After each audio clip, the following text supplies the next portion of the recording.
From the St. Francis Yacht Club in San Francisco, this is the Wednesday Yachting Luncheon, hosted by Ron Young.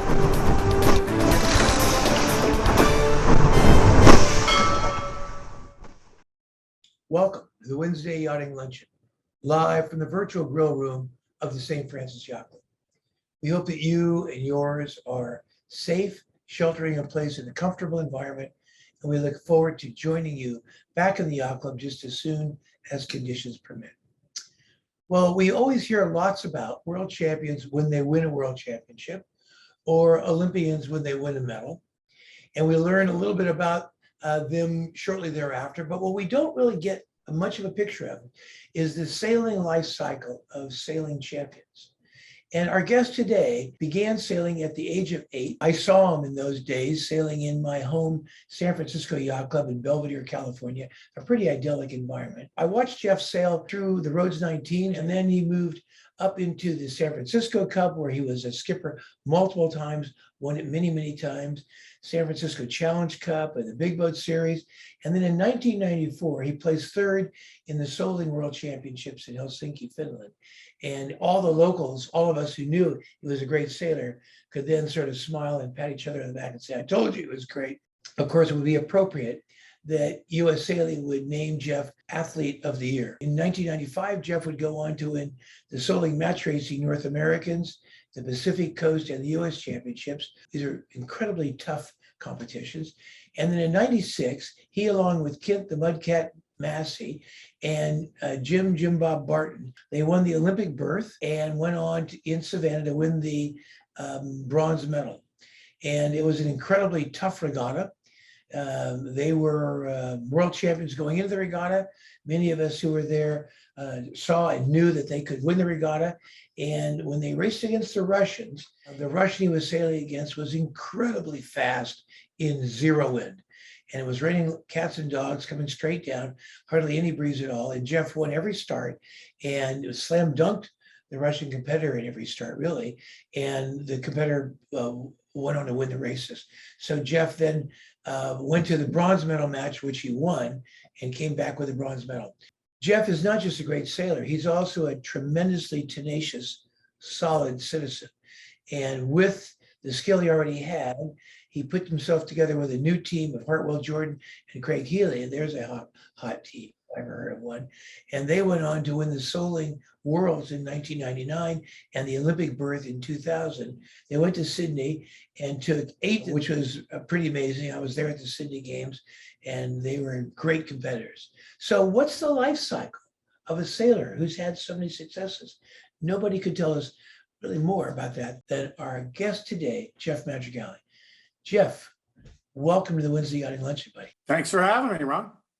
When was the first time you ever got on any sailboat that you can remember? What was it and how old were you? Well, my dad owned this Rhodes 19 that's on the screen right there, and he raced the heck out of it. I was a little kid and would get stuffed up under the cuddy and cry every time they tacked because it was so noisy. I didn't take to it too much. I was like 5 years old, and he was a member of the Corinthian Yacht Club, and I just go down to the yacht club and play. Then when I got to be about 7 years old, he switched clubs and he went to the San Francisco Yacht Club. And so I started playing over there. My first day, I do remember going to junior sailing, and they had 8 boats, 7 red ones and a blue one, all tied up at the dock with the mains down, ready to go as you come in with your life jacket. I was like, let's go. Let's hop in these boats and take them out. Oh, no, we can't do that. We got to go in and have a meeting. It's like 9 a.m. We go in and they talk to us for 3 hours. You know, you're just a little kid. You're bored to death. They're telling you the wind comes in this way and you can't sail in the wind and you have to tack and all this stuff. So finally, noon comes. Let's get in the boat. The very first day of sailing, I knew you had to get the good boat. I was the first kid down there. I got that blue boat because it was different than all the other ones. And we were allowed to go sailing that day back and forth in the fairway right in front of the yacht club. And it was exhilarating. It was exciting. You had a whole boat you could control by yourself and no parents. Give me a next milestone in your sailing career. I do remember going to the El Toro Stampede at the Richmond Yacht Club, which was like an away event. which was big. I mean, what? We're putting the boat in the car, we're going to take it around. And I was same age, 8 or 9. It was like 40 boats. They had them segregated into age groups, I guess. Anyway, I remember winning the first race. It was so exciting, just out there reaching around in front of the Richmond Yacht Club, 40 boats, away game, that was like fantastic. I really enjoyed that. Anyway, sailed El Toros for a while and then graduated into lasers and FJs. And then after that, the yacht club had Rhodes 19s as well. And I tell you, that Rhodes 19 experience really resonated with my Olympic sailing down the road, in that it was a 3-person boat with a main, a jib, and a spinnaker, a symmetrical spinnaker with a spinnaker pole. And, it had 3 people to figure all the jobs out. And that's not that different than a soling. So all the time racing Rhodes 19s was just fantastic. And my dad raced one too. And so you have raced against your dad, you raced a junior sailing boat. It was just a wonderful time. And Didn't you win the nationals at 19s? Eventually, yes, not right away. There was one year I thought I was going to win the nationals, but I was so excited about making my boat right that I forgot morals, and I was pilfering parts from people's boats. But on my boat, because I had to go fast, I didn't care about anything else. And I got caught and was kicked out of the yacht club for 6 months and didn't get to race. And so that was a good life lesson. So I had no perspective at the time. That's what I learned. My perspective was winning that race. That's all I was trying to do. Every day I wake up, think about it. I would go to bed, think about it. I work all day at it. And, taking somebody else's block off their main sheet, that's feeling, but I didn't even feel that. And it took me a little while to realize that. I guess that's 6 months I sat out. I had to think about it. Well, this is a little before I was allowed to skipper Rhodes 19s. I was just a little junior sailor, probably around 10, 11 years old here, maybe. And crew, we had the instructor, Doug Best was the skipper that day. And we had 4 of us on board. And we were heading the typical course, start off St. Francis, head up to Black Collar and Chrissy Field in that day, and head over to Harding and jibe, and then head over to 6. Well, it was flooding real hard, and it was kind of broad. We carried the spinnaker to Harding. We didn't think we could carry it to 6, so our plan was to take it down and go around the mark. Well, so we didn't really know how to take it down quite right. Doug was driving, and as we're coming in there, we kind of misaligned the approach a little bit. So as we got closer to taking it down, the tide was sucking us down the bay more and more. And we ended up having to sail higher and higher to kind of make the mark. And now we're trying to take the spinnaker down. We're on a real tight angle. And my job was to go to leeward, grab the spinnaker sheet and pull it in. So I was down there, a little kid, ready to pull it in. Well, I couldn't pull it. It was pulling like heck. It had a lot of load on. We were all on our ear.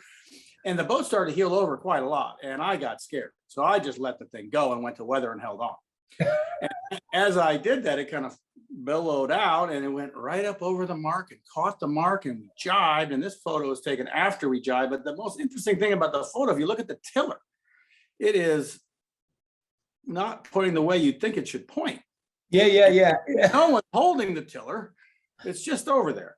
Anyway, we're all expecting it to absolutely shred and blow up, but it doesn't. We kind of get yanked around and end up kind of head to wind with a thing all the way around the mark. And we're like, oh, what do we do? What do we do?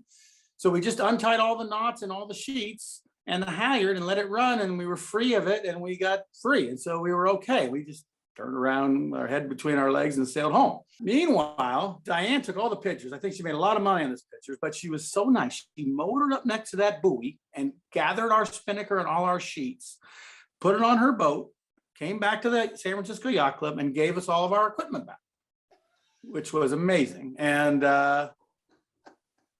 they just sent the kids out there. The parents don't have any idea what they're doing out there all day. So when you were sailing in breeze in San Francisco Bay in a laser, give me a laser story. So we're sailing the laser slalom. It's the windiest laser slalom that ever been. It's about the 3rd or the 4th one. It's a very ongoing event and it's big time.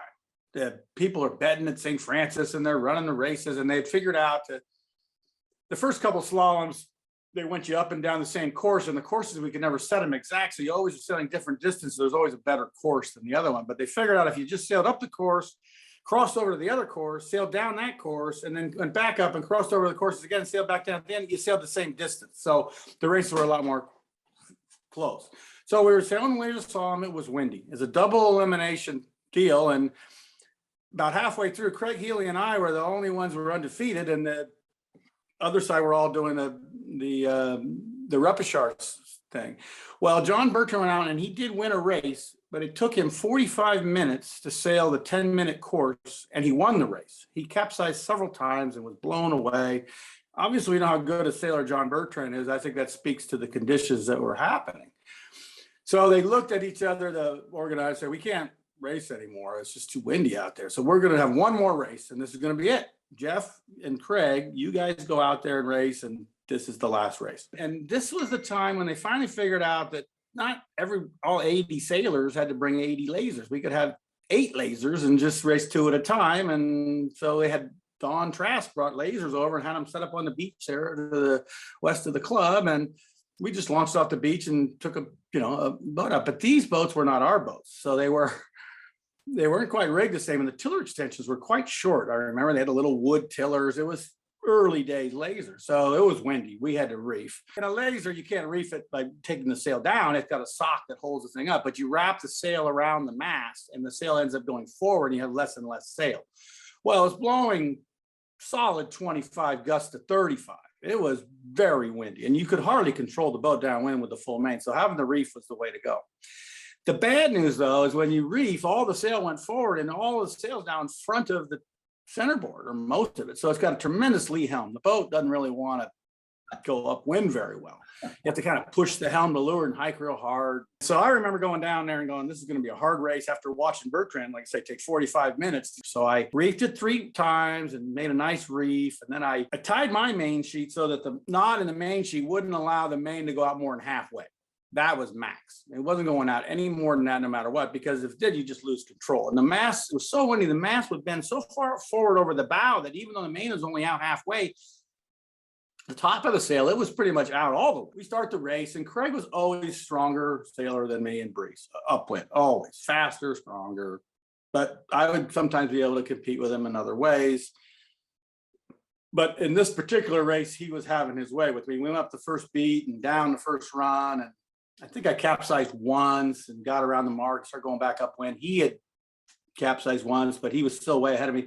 By the time I started going upwind for my second beat, he was already at the top, reaching across. He was going to win the race, and I'm just kind of moping my way up there, proud that I will get it around the track in 10 minutes, but not going to win this race. Well, Craig Hillier reaches across the top and he bears away for his final downwind thing, and he does a weather death roll. And all I see is the centerboard and the hull, and he's up there and I'm beating upwind. Well, it's ebbing like 3 knots. It's just ebbing like crazy. But his boat is getting blown downwind like crazy away from him. But the two factors, the boat is staying about the same place in relation to the mark. But Craig Healy is getting sucked up. He fell out of the boat and lost contact. He didn't have the main sheet tied around his foot, AKA Susie Wasser. So he's separated from the boat. And the guy in the whaler who was following said, I almost just picked him up because he was so far away, but he wanted to win the race. So he kept swimming and swimming and swimming. I can't see any of this. I'm just beating upwind. And by the time I get to the weather mark, he's finally got to the boat. And now I kind of come across and I'm getting ready to turn downwind for my thing. He's got his boat righted and and we're about even, but he's spent. He has been swimming like crazy. And I don't even know how he got to his boat. Anyway, he went to do his first maneuver, crashed, capsized, and I banged off 2 jibes in a row, got to the finish mark, capsized on the finish line and won the regatta. But that just goes to show you how tough the sailing was that day. And had he just stayed with his boat, he'd have beat me handily. But luckily, I was the victor that day. The next time I hear about your name, you're starting to sail in bigger boats. And when was the first time you were selected to be skipper of the San Francisco Cup? Before I was a skipper, I got to cruise some, which was wonderful. One deal where we had a northerly wind fighting a westerly wind, and the St. Francis, it was down to the last race, I guess, 1-2-2 or whatever. We're trying to sail, basically windward lewards up like to Christie and whatnot, but the north wind was fighting, and the north wind come through Harding, and there was a big hole in the middle. And the first lap, the St. Francis got through the hole and we're gone. We were stuck in the hole. They went around, they were a lap ahead of us. They start down the last run, they get in the hole again. and they're sitting in the hole between the two breezes. And by the time we come around, we got to shoot up in the westerly. We're kind of ripping, and they're just sitting there dead in the water. And we're sailing right up to them. And we had two choices. We could kind of take all our momentum and dive into the hole and try to coast by them and get the northerly, or we could jibe away and head over to the city front and get the west wind. And we were undecided on what to do. Jake was driving, and we're going down there. And finally, I was a kid. I wasn't a tactician or anything, but nobody was saying anything. So we got to jibe for the west wind. And we were just at the point where we had to jibe or keep going, and Jake just turned the boat. We jibed, got the west wind, won by a leg. But that was funky sailing. But that I got to crew a little bit in these kind of regattas. And then as I got a little farther along, I had to skipper. I do remember skipper in the Hana-Ho. I think it was the first time I won the SF Cup. I had a great relationship with Rolf Croker. We did a lot of sailing with him, did some Mexican races and 2 Transpacks. And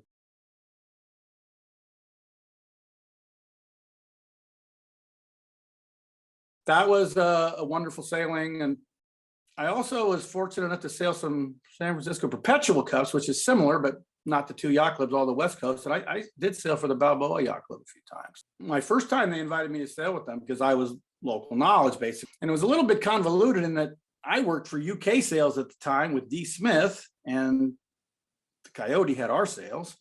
And Tom Blackhall ran North Sails, and he was sailing the Coyote for the St. Francis, and I was tactician for the Balboa Yacht Club with the North Sails on the Impact. Anyway, we start the race, and they beat the heck out of us at the start, up the weather leg. They're 45 seconds ahead of us at 8. We've gone up. We're sailing the channel core. We're just sailing up and down the city front a bunch of times.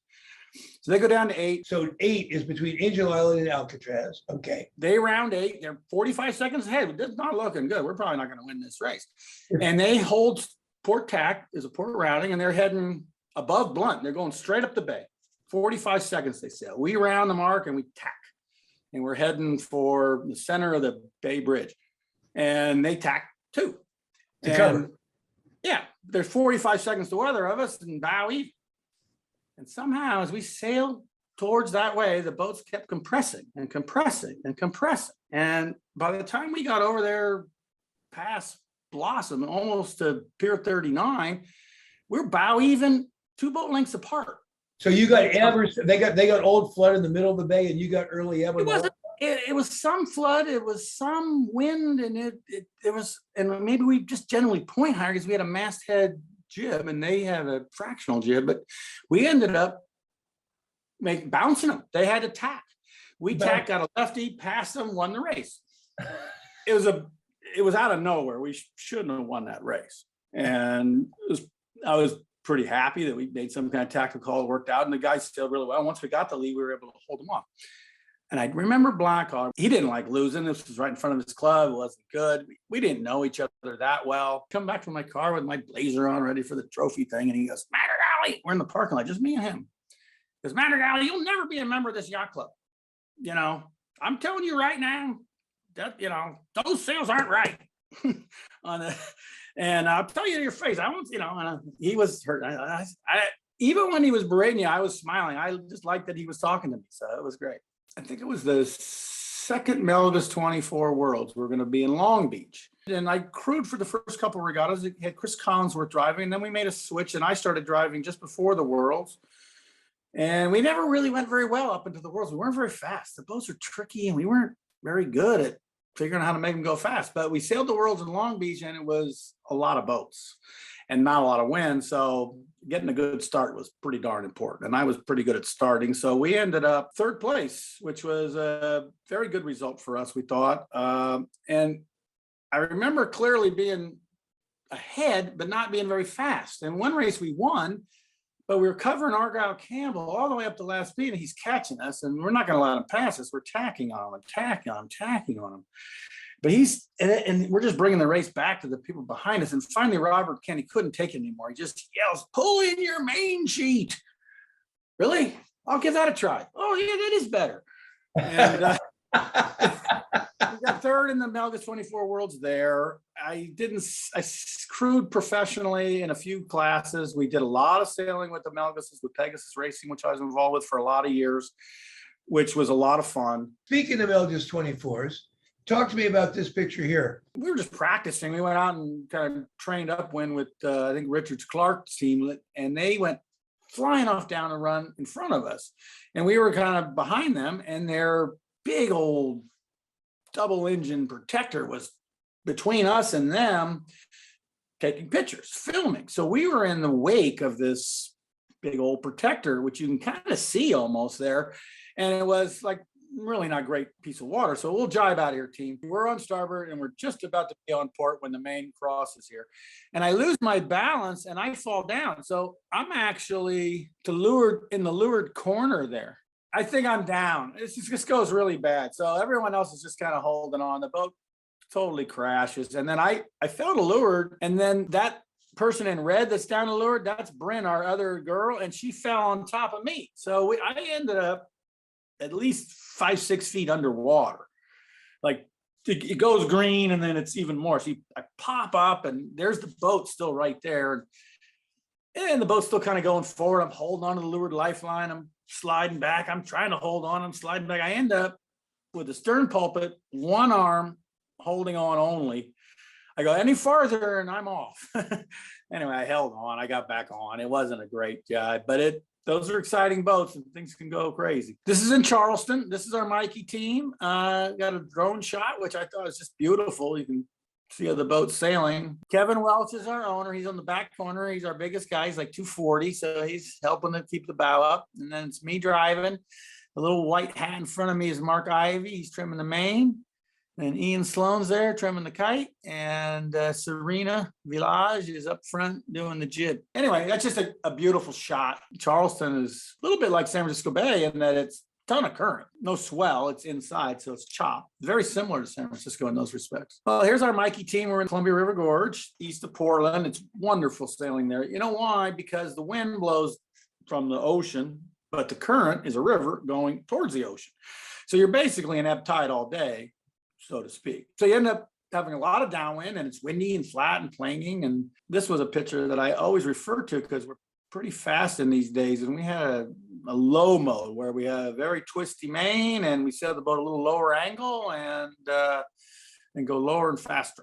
And that was our mode. We want to call that 17 knots of breeze. How much breeze is that? Yeah, that's about all right, 15, 17. So talk to me about the sail trim here. Yeah, in the Melgus, you don't let the boom way down or the boat doesn't balance. So you keep, if you look at closely, the traveler's actually above center line there, but with the hang tension and the sheet tension, the boom ends up being just below.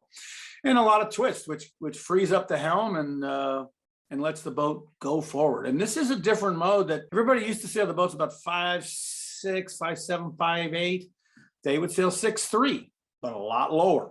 And when you go 6.3, you get more flow on the very thin keel, and you end up almost sailing the same height as the guy who's going slower, but going a lot faster. So that was when they won the Worlds in San Francisco, which was quite a feat. SharkCon, 14 years old. There's one more thing that goes on in the gorge. There's tremendous geographic shifts on the point. So you leave that point we're sailing to up there, you go over there, you get lifted in, and then as soon as you tack and go around, you get lifted out. So it paid to go faster and just get over there. This is our Mikey team. We're in Villismas or something. It's the south tip of Sardinia, just south of Calgary. Melgus 24 Worlds were there a couple of years ago. This was basically our last regatta as a team. Our owner sold the boat. He's off to do other things. So this was the tune-up regatta. It's a pretty good offshore breeze, very shifty and nice breeze. It was wonderful conditions there, quite harsh actually. A lot of big waves. And this is the offshore direction where the waves are pretty flat, but we had some sailing where it was 25 to 30 onshore with big waves. And I think I went as fast as I have ever gone in a Melgus 24. Our Velocitech said 24 knots. The boats go 17, 18 knots steady, but to get going much faster than that, you need something really good to happen. A big flat water, a huge swell to ride down, something. So 24 knots is as fast as I think we ever could get that thing up to. That's pretty good. When you're sailing downwind, you want to use the jib, but you definitely want the top luffing 100% of the time. You'd like to see the bottom a little more powered up than that. But The boat also looks quite heeled there, like maybe I'm a little high on angle and maybe I'm just rocking it up to get a little more low because I'm trying to get over a wave, it looks like, because we're kind of going up. But in general, that both main and jib look a little soft trim there. Talk about why you want the top of the jib open like that, because it doesn't tip the boat over. What's the reason? So the spinnaker can get the wind through there. If you make the jib 100% full, it robs wind from the spinnaker and it's not as fast. This was the first year of the turbo sled. Up until this Transpac 95, it says right there, they had what they call an IOR limit, IOR 70 limit. That's the biggest boat you could take in Transpac. And the whole thing about Transpac was getting there first, being the first to finish. So for 5, 6 iterations of the Transpac, we had, 15 to 20 sleds going across boat for boat, first boat in win, which was tremendous racing. It was fantastic. So we participated in a lot of that. I sailed on a boat called Silver Bullet. 3 Transpacs we did. We were first to finish in the first one, didn't correct out. In 83, we won 83, 87. Maybe we won it all. We won first to finish, first overall. Then they started mucking around with the rules a little bit. And this is when Sayonara was first built, and Sayonara's first race was this 95 Transpac. But I wasn't sailing on Sayonara then. I was sailing with Hal Ward on Cheval, and he was building a new sled. He was building a regular IOR 70 sled, but he's about halfway through build, and they're like, well, wait a minute, let's just deal with the rules. If we put a bigger rig on, we can go faster. And then we won't let these new big sleds like Sayonara and WindQuest come in here and win our race. Turns out it was the perfect race for us. We had just more sail area and a lighter boat, and we sailed a good course. And by the time we got to the end, we were winning. We were winning everything. We're way ahead. We're finishing first. We were probably going to win the race. We kind of jibe and we get the pole through. Everything's okay. The chute's full.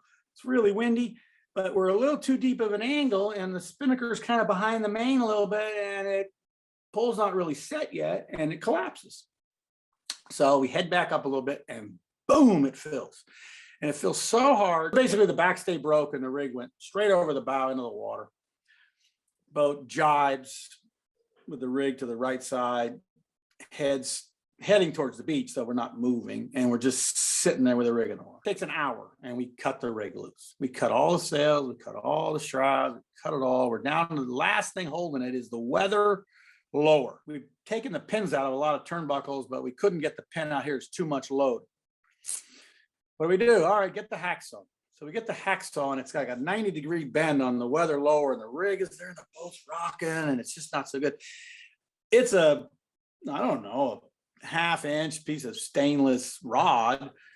It took like 4 swipes of the hacksaw, which probably only got through an eighth or a quarter of the way at most. Boom!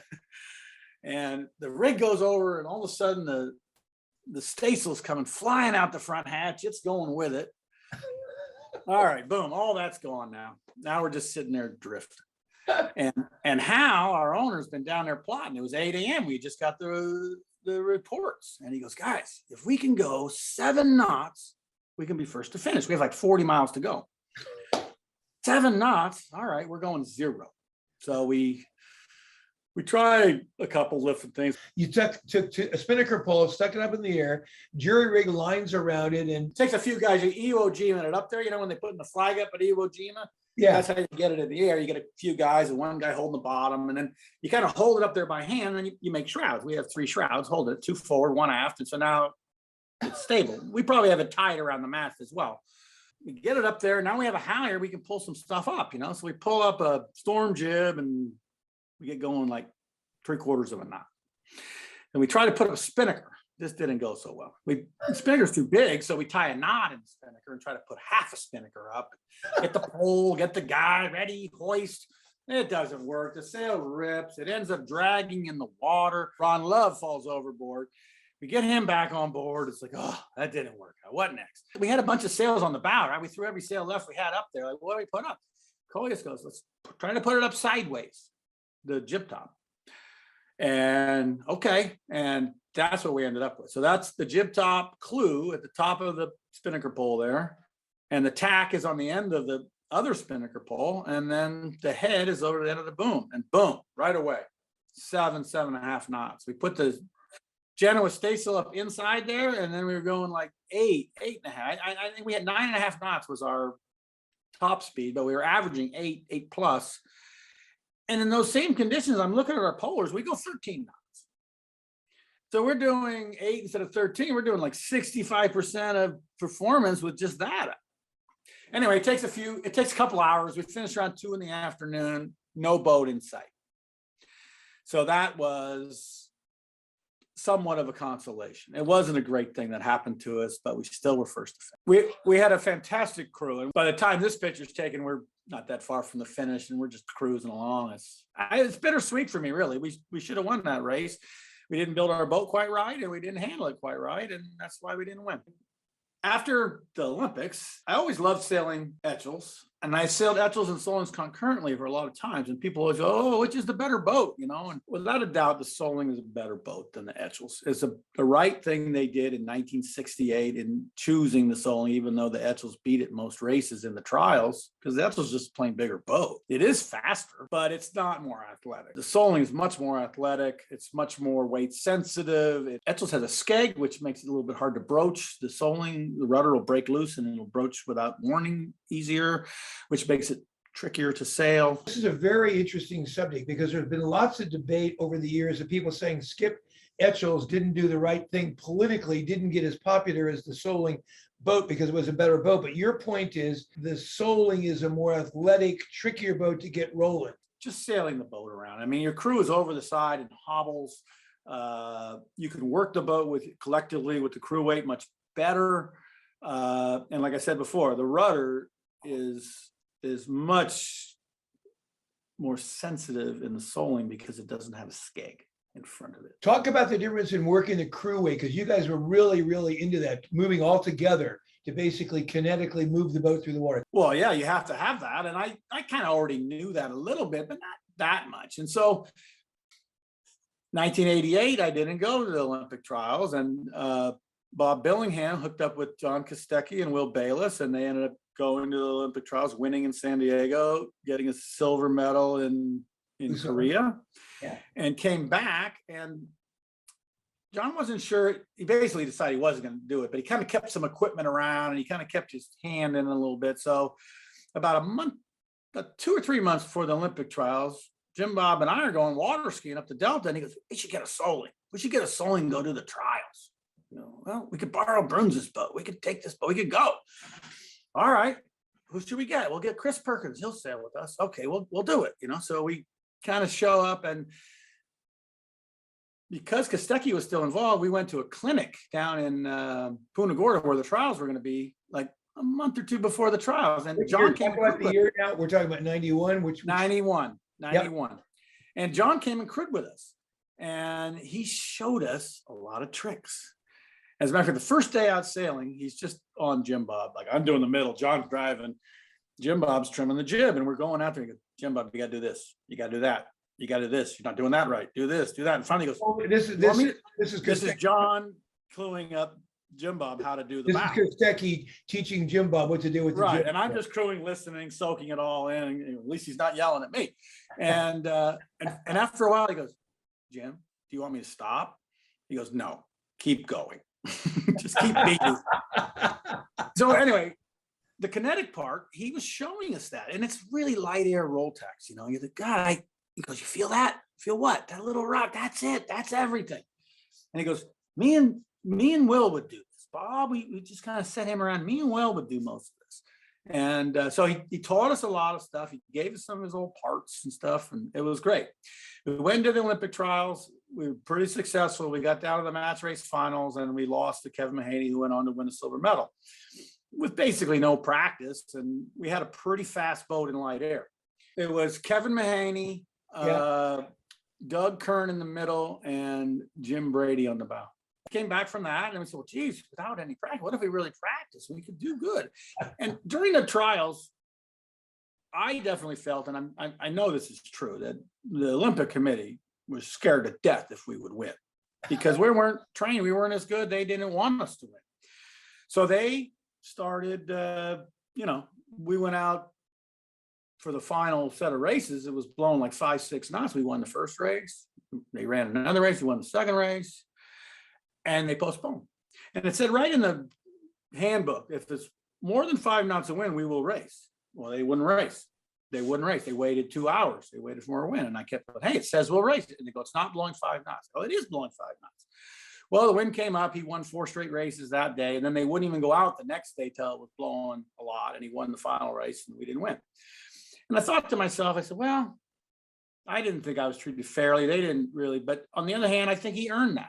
I think he earned that by going to all the regattas and training hard and being their favorite. And he gets a little edge there. And when we finally did race, the races were fair and I couldn't beat him. So next time, if I go win all the races, they'll be fair. And I'll earn that. And that's going to be the edge that I'll earn. So that's what we'll do. Immediately, Kent, we were going to regattas. That's all we basically did. We went to 10 or 12 regattas a year for 3 years. And we bought a new boat partway through that. And that boat was fast. And we started winning a lot of stuff and did very well. And by the time we got to the Olympic trials, we had won just about everything. As a matter of fact, the nationals were in Boston 6 weeks before the Olympics. We won that regatta handily with every Olympic participant participating. And there's even more boats because Olympics, there was 23 boats in the 96 Olympics, and we had like 40 boats there. So it was a lot of boats, and we were sailing fantastic. We were ready to go fast, go to the Olympics, and got through measurement was tough. But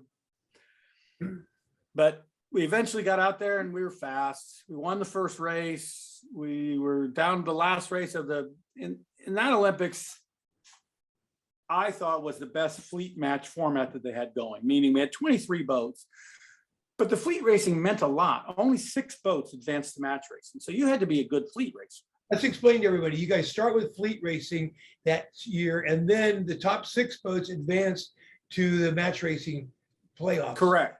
Anyway, we're in the last race of the fleet racing. We're winning the regatta. We're ahead. All we got to do is beat Schumann in the last race, and we'll win the fleet race portion. In other words, the German sailor Schumann, just so people know, who ended up winning the gold medal. So I looked at the stacking. I go, well, if we win, that means we're going to get the winner of Andy Beadsworth and Stig Westergaard. But if we get second, we get the winner of Bill Abbott and Gregory Shaduko. Well, we know our competitors. We sailed them in regattas all the time. And Andy Beadsworth and Stig Westergaard were 2 of the highest ranked, best match racers in our class. Meanwhile, the other 2, Bill Abbott and Shaduka, were not experienced match racers by comparison. And to me, it was a no-brainer. I said, guys, we're better off getting second. Anyway, it all worked out perfect. We got second. we raced the winner of Shaduka, which I thought was the right thing to do. Now, the whole regatta had been in like medium conditions, 12 to 17, and we were fast, just really fast in that stuff. But we get to the match racing and the wind dies. We're lighter. We're sailing in 5, 6, 7 knots of wind. So we go race Shaduko in the semifinals, and it was tough. I mean, we got a penalty in the first race. We lost. We won the start of the second race. He started right in our leeward quarter. We tack. He puts his bow down, we put our bow down, and he just reached through us and won the race.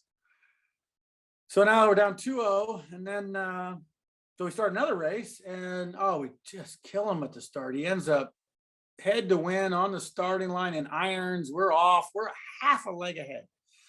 But that big black cloud you talked about came in, and all of a sudden I look back, he's got his chute up. I go, oh, that's not good. And they blow the race off, even though we're literally half a leg ahead. So, and that was the end of the racing that day. So we had to go out the next day and start an hour early, and they're going to finish the semifinals and have the finals. And this was going to be the last day, no matter what. And now we're 0-1 in the petite finals. We've raced 4 match races. We haven't won any, and things haven't been going that great for us. So we just wait around. Then we run one more race.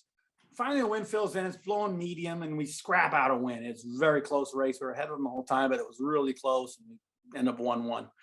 And then another big black cloud comes in, just like the day before. The wind comes offshore, and like, oh, guys, this is just like yesterday. We're going to cancel. Well, so we're sitting there waiting. We're tied up to our coach boat. The sails are down, and we're just waiting for the lightning. And all of a sudden, the wind comes in at 20 knots off the shore, and they're eager to get the racing in. They do not want to have this And like that, they're going to race no matter what. We raced 2 races in 25 knots against Beechworth, and we won them both. We sailed very well. So we ended with a bronze medal. Immediately I had to get off the boat, say bye to the guys and go do press or whatever, and Bill Shores pull him in, and he goes, you know, how do you feel about that? And I go, I don't feel that good about it. I said, I think we could have won the gold medal here. And he goes, you'll feel better about it later. And I do. I do. He was right. Picture right here. There we are. Look how young we are. Jesus. Exactly. There we all are. Right. So look at this picture. Look at Jim Bob. Look how young he looks in this picture. Look at old Jim Bob.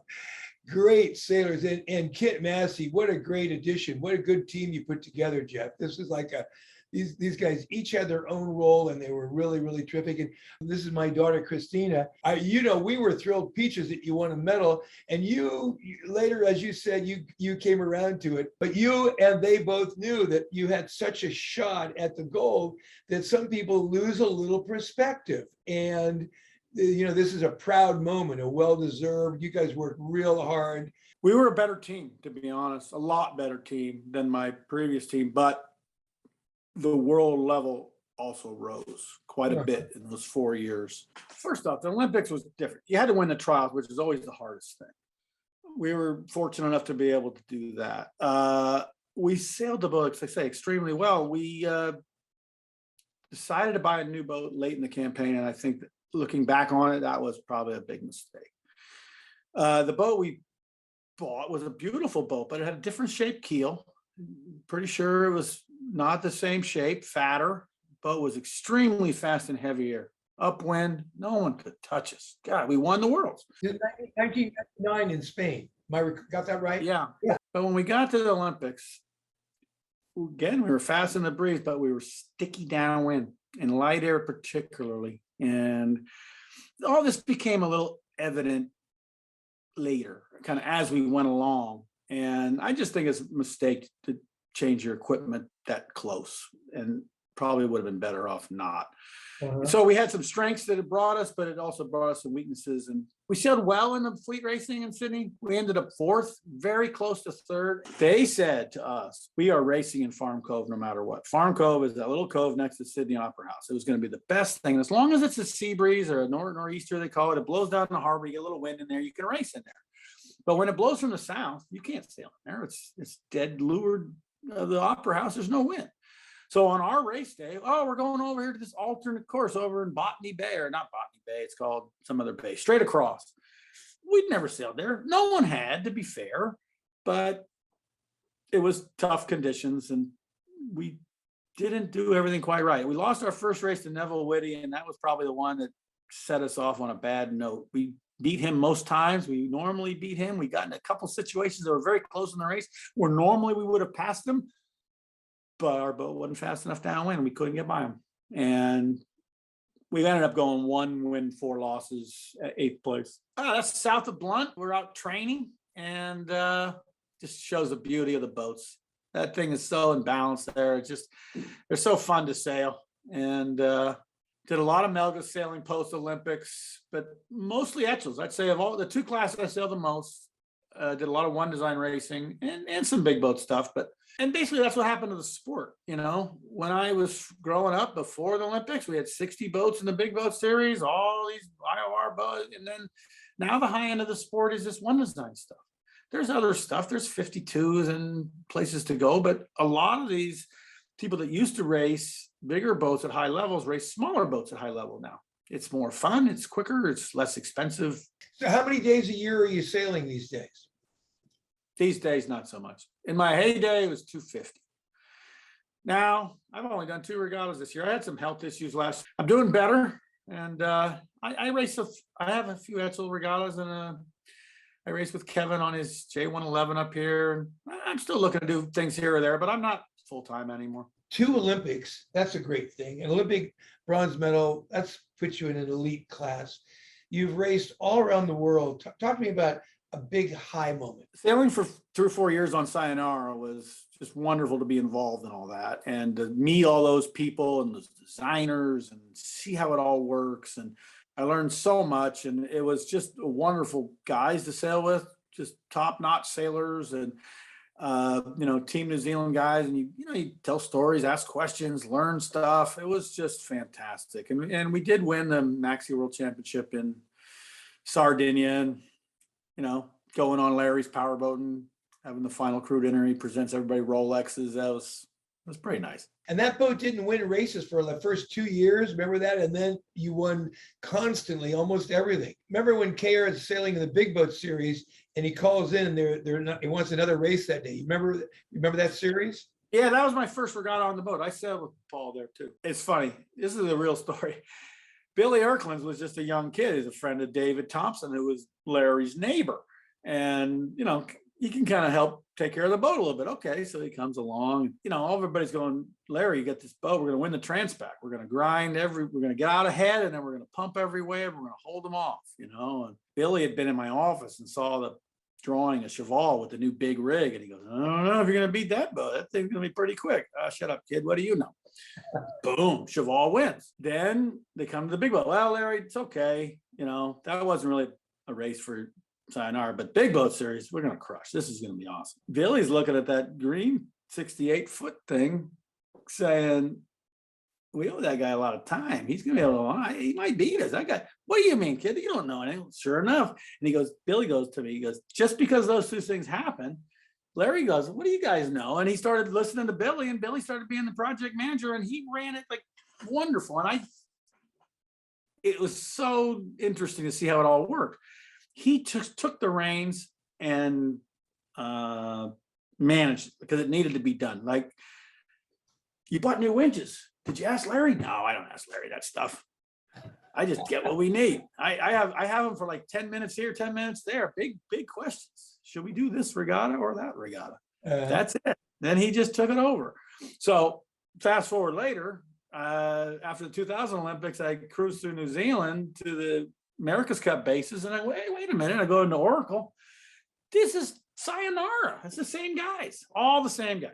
Chris Dixon, Jim Nichols, the Far Office. It's all the same. At least it was then. That was the last. It all changed after that.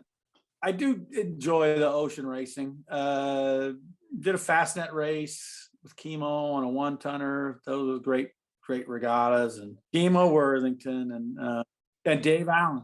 Dave Allen was kind of his swan song. He went back and did one more Admiral's Cup just to see it was like he chartered it.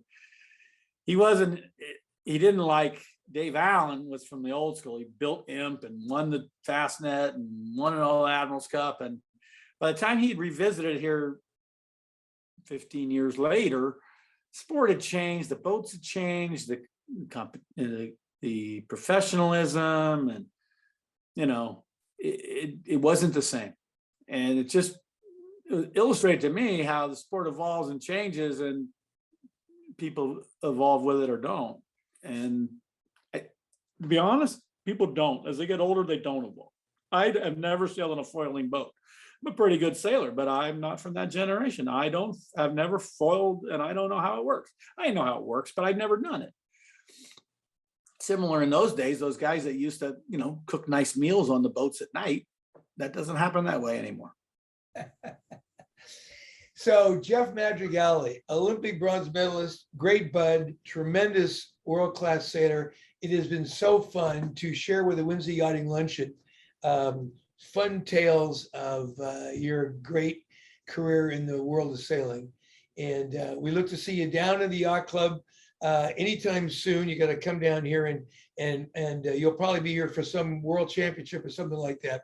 But thanks so much for sharing your stories with us. Thanks for having me, Ron.